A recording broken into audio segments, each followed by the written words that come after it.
As glaciers flow through the landscape, they erode the landscape and shape it. So we're going to talk about features that are created by glaciers. Okay. Now, if you go to mountains that are shaped by glaciers, you're going to see a lot of features, and we're going to go through several of these.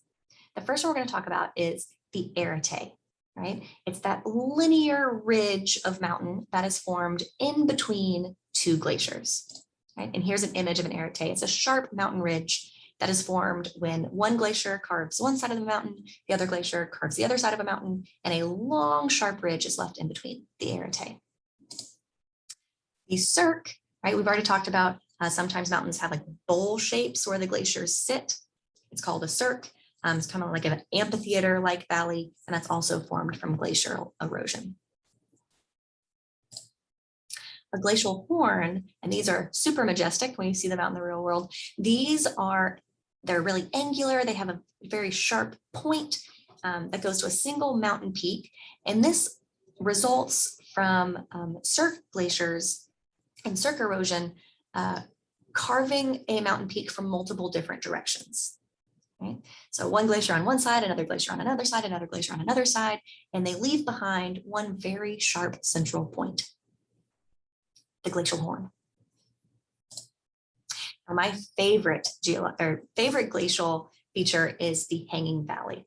So we talked about before how just like rivers, there can be small tributary glaciers that feed into larger valley glaciers. And when this occurs, the larger valley glacier is going to erode the valley deeper than the smaller tributary glaciers. They're not going to erode as deep.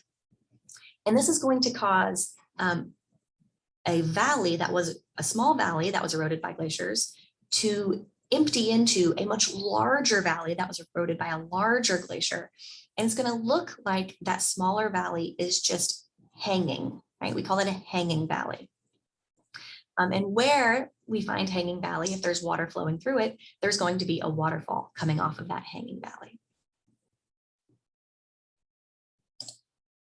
So here I'm highlighting that hanging valley. This is the picture from Yosemite National Park in California. It's just covered in hanging valleys. That's why it has so many beautiful, tall waterfalls.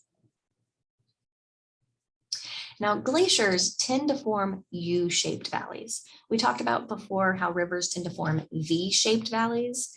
Glaciers tend to form U-shaped valleys. So they have a flat base, but really steep sides. Right, so you can see that U shape here. And that U shape is formed when the glacier comes in, erodes the valley, and then that glacier melts, and we see that U-shaped valley left behind.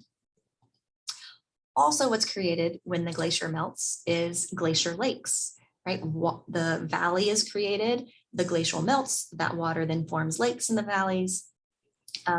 These alpine glaciers, these glacial lakes, are often a really vibrant blue color out in the middle of the mountains. These are some pictures of me hiking around some glacial lakes up in Washington State, and the pictures don't do the lake justice. The lake really does turn a vibrant blue because of the sediment that came off the glaciers.